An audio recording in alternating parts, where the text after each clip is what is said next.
Hey guys, AC here. How you doing? This time I've got a very romantic, beautiful fragrance from the house of Diptyque called Eau Duelle. So I hope I'm capturing the bottle design properly. It looks like a pear's bar of soap. And this fragrance is one of the most less talked about fragrance in the YouTube fragrance community.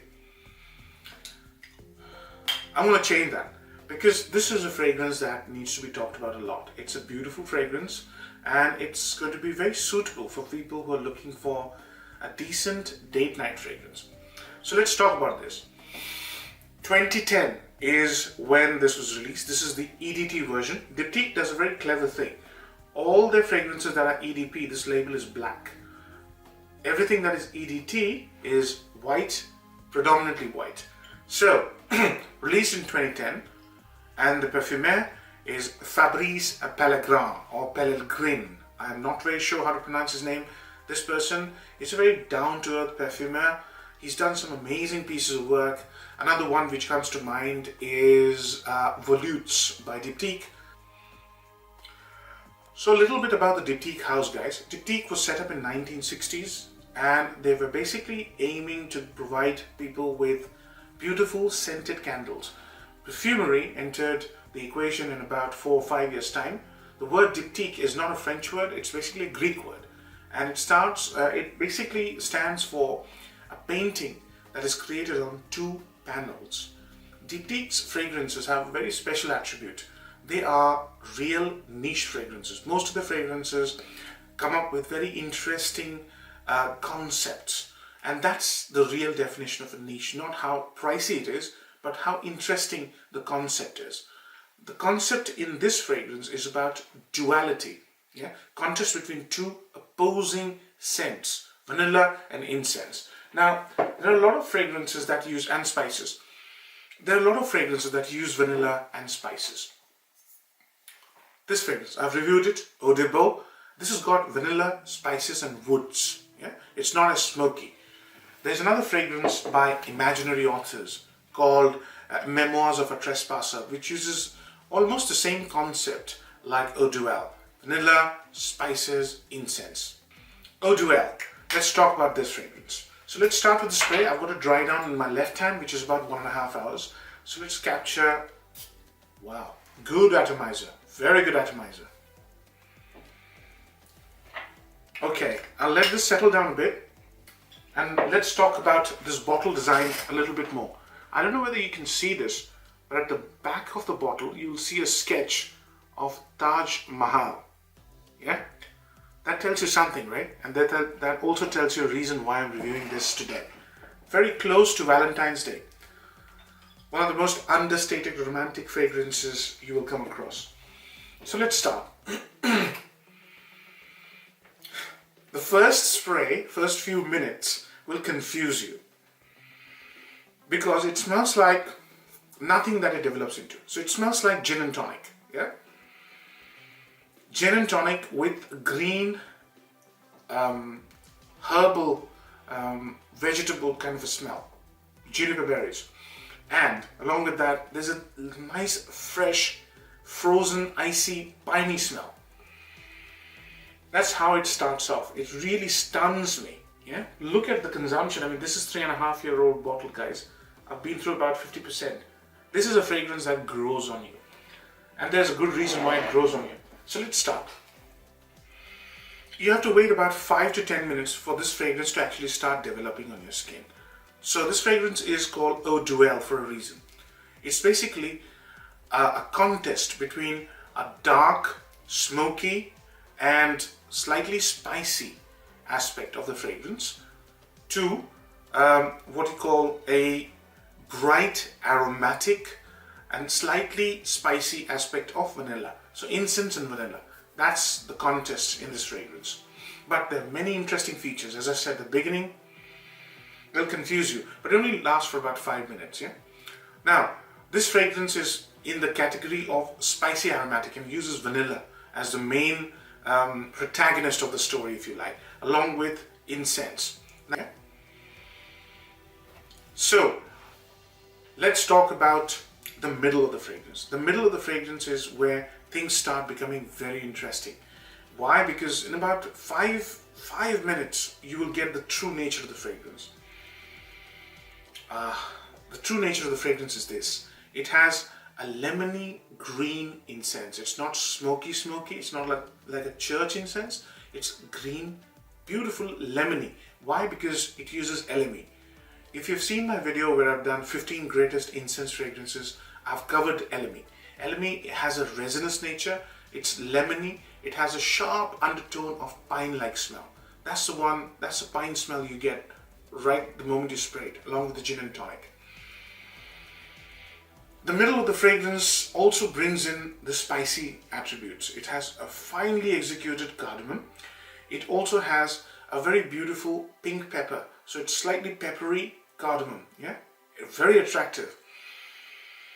And it brings in hints of saffron. So these are the three spices, pink pepper, cardamom, and saffron, along with elemi and slight green silvery frankincense, yeah? The kind of frankincense you would probably expect in an amouage, but way too tamed down, yeah? Vanilla doesn't make an appearance yet. It makes an appearance in about 20 minutes time, yeah? And along with the vanilla, there's another entry, musk. So it becomes musky vanilla. Vanilla is not gourmand vanilla. It's more spicy, aromatic vanilla. It's not boozy either. It's a very interesting concept, guys.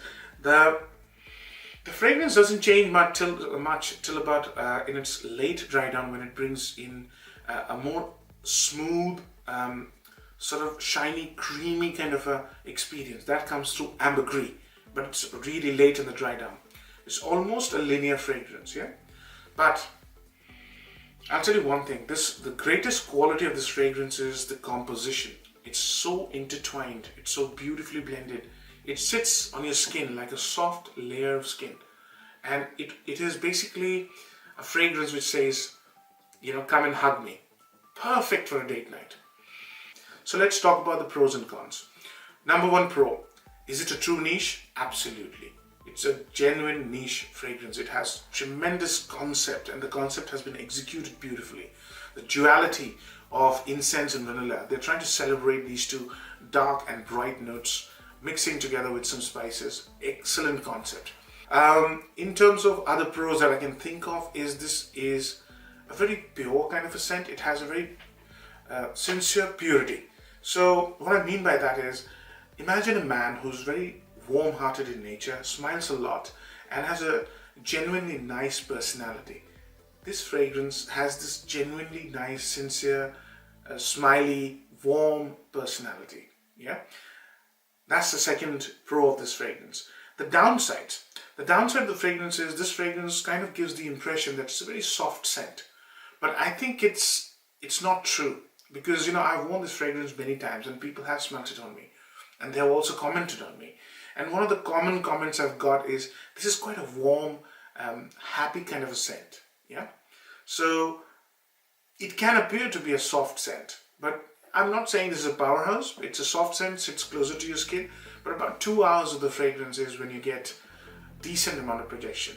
So that could put some people off. Longevity, again, basically, it's about 4 to 6 hours. It needs a bit of warm weather to last longer. In winter, I see if I spray it on their skin, it's gone after about 4 hours, yeah? If I keep it under my shirt, let's go 4 or 5 sprays under my shirt, it'll last me for about 6 hours, or maybe even longer. If you spray it on your shirt, it lasts even longer. Depends on number of sprays. You can go heavy. I normally go about 6 to 8 sprays, yeah? So that's the downside of the fragrance. The other thing is the value for money is pretty low, because this 100 ml will cost you about anywhere between 70 and 110 pounds. I got myself this bottle for about 70 pounds. Currently it's listed for 100 ml. So it's quite pricey, quite expensive for what it gives you. So that could be another downside. In terms of performance, yeah, I've touched it slightly. It's medium kind of a sillage, medium longevity, and medium projection.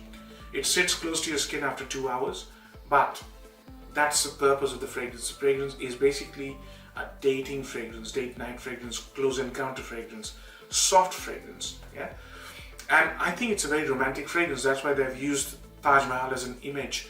It basically as soft like the emotion of love, you know, tender, soft.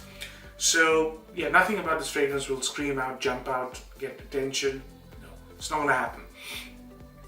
In terms of occasion, I think this is an evening scent. It needs a bit of temperature. If it's about 10 degrees or more, less than 20 degrees, it smells the best. So perfect for autumn, perfect for spring.